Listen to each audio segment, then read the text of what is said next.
So yun, magandang araw sa inyo mga ka-positive. It's me, Daddy Vlog. Ayan, time check, 7:45 to 8. Ewan ko ba kung bakit ako tinanghali. Pero anyway, ito na, pabiyahe na ako na papuntang WTC, World Trade Center sa May Pasay, no?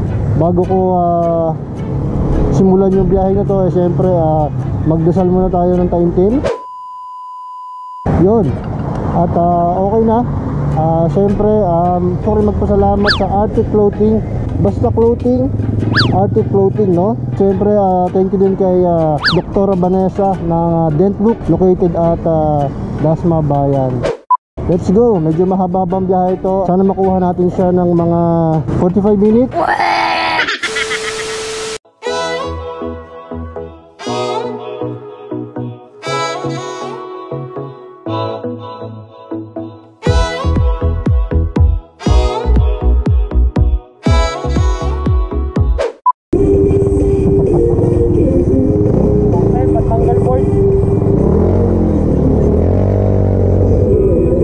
Good morning po. Morning, sir.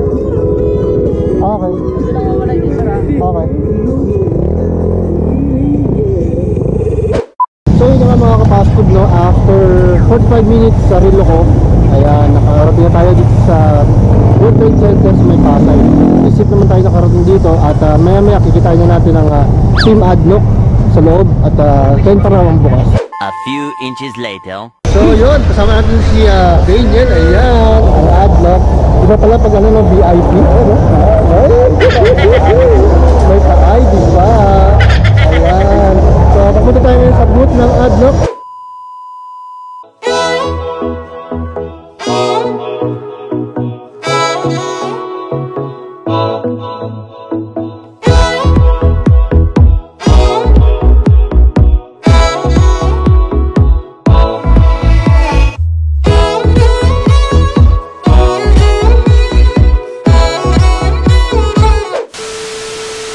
Makakabudol na tayo, sabi ni Bossing. Aywa. Let's go.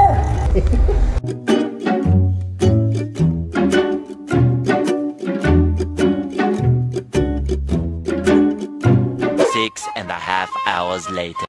So yun mga ka-positive, no? Tapos na yung duty ko as sadik sa The Voyager Adlock Oil. May konting oras pa naman, so ikot muna tayo ng isang beses. Thank you. So yun, tropa natin from Sam Racing Philippines. So ito yung booth nila sa Inside Racing. Ayan, o, diba? Ang ganda. For your safety,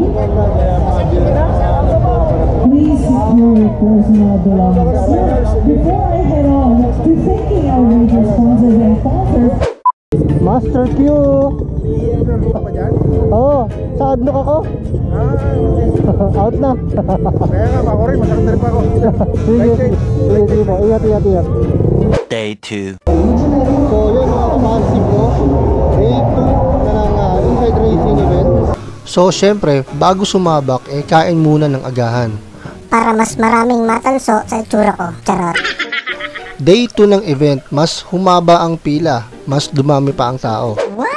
Syempre, di ko na rin maiwasan na magpa-picture sa mga kakilala ko. Naisip ko kasi, minsanan lang to. Nakakatuwa lang kasi nga, ang daming tao, pati na vlogger sa event, ang nabiro ko. At napaniwala sa outfit ko. Malaking tulong din since ex-abroad ako, way back 2012. 6 hours later. So yun na nga mga kapasok ko, day 2 ng Inside Racing. At yun nga, tapos na yung ating duty as ambassador ng The Adlock Voyager. Day 3.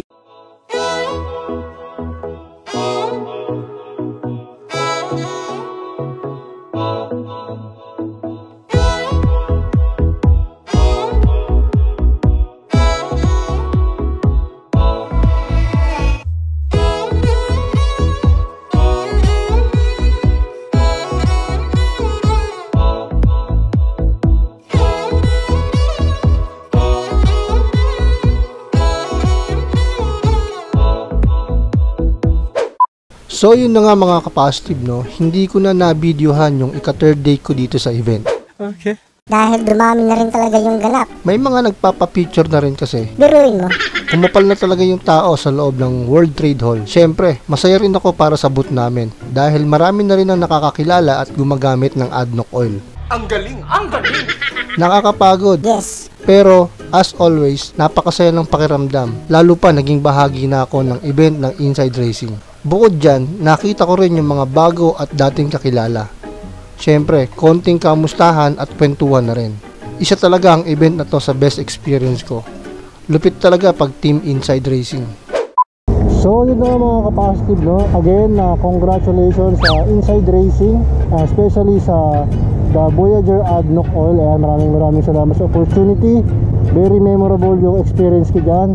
At napakabait talaga ng mga bossing natin from the Voyager ADNOC Oil, no? Naway, may mga susunod pa tayong mga event na mapuntahan, no? Masaya pumunta dyan. Marami kang makikilalang mga sikat, mga dating kakilala, mga bagong kakilala. So yun muna sa ngayon mga kapasitive. God bless, stay safe, peace out.